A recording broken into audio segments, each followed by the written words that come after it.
اگر آپ کو میری یہ ویڈیو پسند آئے تو like comment and share subscribe کرنا مت بھولیے۔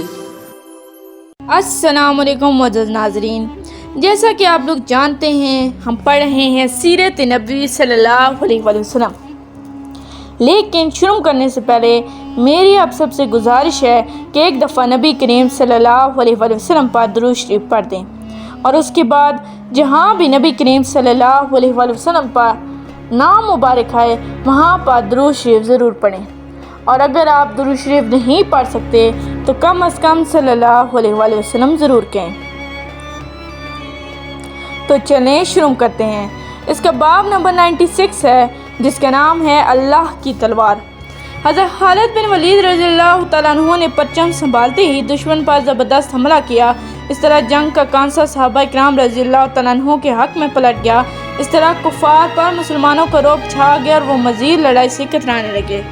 صحابہ کرام رضی اللہ تعالیٰ عنہ نے بامی مشورے سے اس حد تک کامیابی حاصل کرنے کے بعد واپسی اختیار کی۔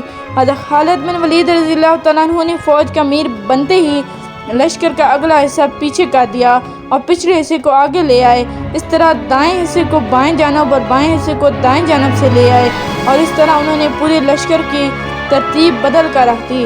جب رومیوں سے آمنا سامنا ہوا تو انہیں ہر طرف نئے لوگ نظر آئے۔ اس طرح انہوں نے خیال کیا کہ مسلمانوں کو کمک پہنچ گئی ہے۔ یہ جنگ مسلسل 7 دن تک جاری رہی۔ امام بخاری رحمۃ اللہ نے حضرت خالد بن ولید رضی اللہ تعالیٰ عنہ سے روایت کی ہے کہ جنگ معطا کے موقع پر ان کے ہاتھ سے 9 تلواریں ٹوٹ گئیں، صرف ایک یمنی تلوار باقی رہ گئی تھی جو آخر تک ان کے آپ کے ہاتھ میں رہی۔ ادھر تو معطا کے مقام پر یہ جنگ جاری ہو رہی تھی، اور ادھر مدینہ منورہ میں کیا ہو رہا تھا؟ وہاں کا منظر یہ تھا کہ اللہ تعالیٰ نے حضرت صلی اللہ علیہ وسلم کو سارا حال بتا دیا۔ آپ صلی اللہ علیہ وسلم نے صحابہ کرام کو جنگ کی خبریں سنانے کے لیے مسجد نبوی میں بلایا اور خود منبر پر تشریف فرما ہوئے۔ اس وقت آپ صلی اللہ علیہ وسلم کی آنکھوں میں آنسو تھے۔ آپ نے بتانا شروع کیا، لوگوں، خیر کا دروازہ، خیر کا دروازہ، خیر کا دروازہ کھل گیا۔ میں تمہیں تمہارے لشکر کے بارے میں بتاتا ہوں، ان غازیوں کے بارے میں بتاتا ہوں۔ وہ لوگ یہاں سے رخصت ہو کر چلے گئے، یہاں تک کہ دشمن سے ان کی مٹ بھیڑ ہو گئی، اور زید بن حارثہ شہید ہو گئے، اور ان کے لیے مغفرت کی دعا مانگو۔ پھر جعفر نے پرچم لیا اور بڑی ثابت قدمی سے لڑے، یہاں تک کہ وہ بھی شہید ہو گئے، اور ان کے لیے بھی مغفرت کی دعا کرو۔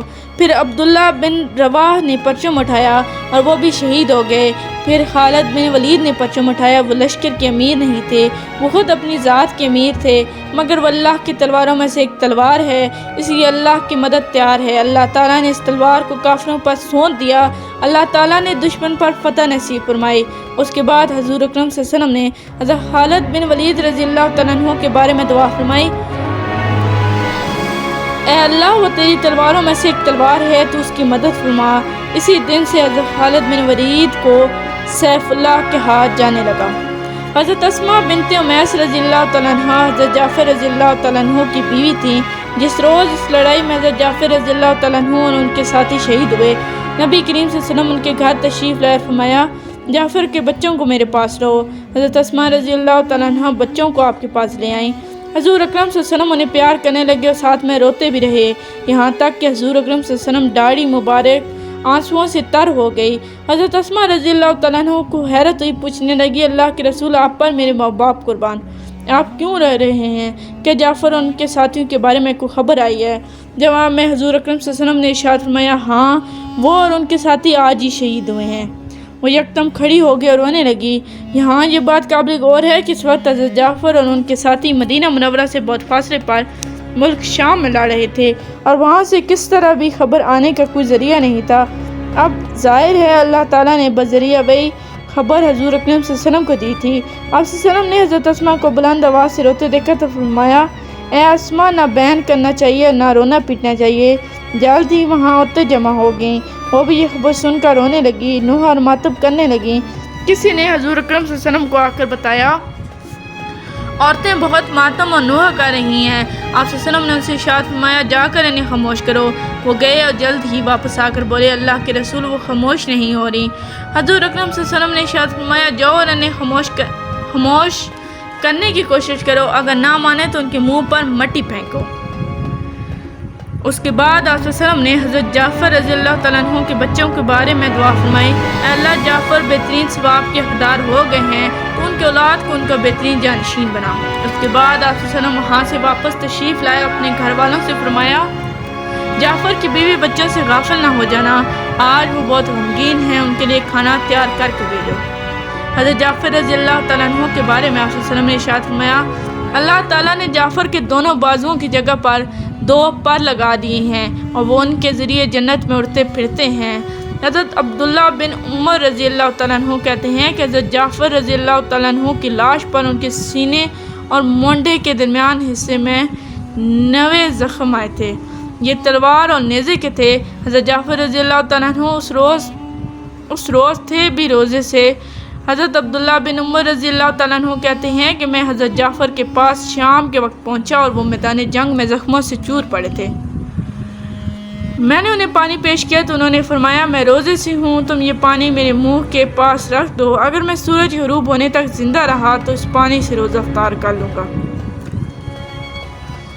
حضرت ابن عمر رضی اللہ تعالیٰ عنہ فرماتے ہیں کہ سورج غروب آنے سے پہلے ہی وہ شہید ہو گئے۔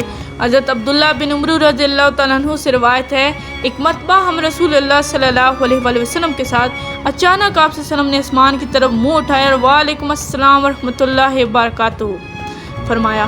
لوگوں نے عرض کیا، اللہ کے رسول یہ آپ نے کیوں فرمایا؟ جواب میں ارشاد فرمایا، ابھی میرے پاس سے جعفر بن ابی طالب فرشتوں کے جھمگٹ میں گزرے ہیں، انہوں نے مجھے سلام کیا تھا۔ غزوہ موتا سے واپس آنے والے لشکر جب مدینہ منورہ کے قریب پہنچا تو وہیں آ کر اللہ کے رسول اور مسلمانوں نے ان سے ملاقات کی۔ شہر میں بچوں نے اشار گاہ کر انہیں خوش آمدید کہا۔ اس وقت آپ صلی اللہ علیہ وسلم اپنی سواری پر تشریف لا رہے تھے، ان بچوں کو دیکھ کر فرمایا، انہیں اٹھا کر سواریوں پر بٹھا لو، جعفر کے بچوں کو میرے پیچھے بٹھا دو۔ چنانچہ ایسے ہی کیا گیا اور اس طرح یہ لشکر مدینہ منورہ میں داخل ہوا۔ 3 لاکھ دشمنوں کے مقابلے میں صرف 3000 صحابہ کا مقابلہ کرنا اور ان کے بے شمار لوگوں کو قتل کر کے لشکر کا صحیح سلامت واپس مدینہ منورہ لوٹ آنا اور ایک بہت بڑی کامیابی تھی۔ اس بہت بڑی کامیابی پر جس قدر بھی خوشی محسوس کی جاتی کم تھی۔ اس جنگ کے بعد مکہ فتح ہوا۔ یہ غزوہ رمضان 8 ہجری میں پیش آیا۔ حضور اکرم صلی اللہ علیہ وسلم اور قریش کے درمیان حدیبیہ کے مقام پر جو معاہدہ ہوا تھا، اس میں یہ بھی طے پایا تھا کہ دوسرے عرب قبیلوں میں سے کوئی قبیلہ بھی دونوں فریقوں میں سے کسی بھی طرف سے اس صلح نامے میں شامل ہو سکتا ہے، یعنی اگر کوئی قبیلہ رسول اللہ صلی اللہ علیہ وسلم کی طرف سے اس معاہدے میں شامل ہونا چاہے تو ایسا کر سکتا ہے۔ اس صورت میں وہ ان شرائط کا پابند ہوگا جن کے پابند قریش تھے۔ اس شرط کی روح سے بنی بکر کا قبیلہ قریش کی طرف سے اور بنی خزاعہ کا قبیلہ رسول اللہ صلی اللہ علیہ وسلم کی طرف سے اس صلح میں شامل ہوا۔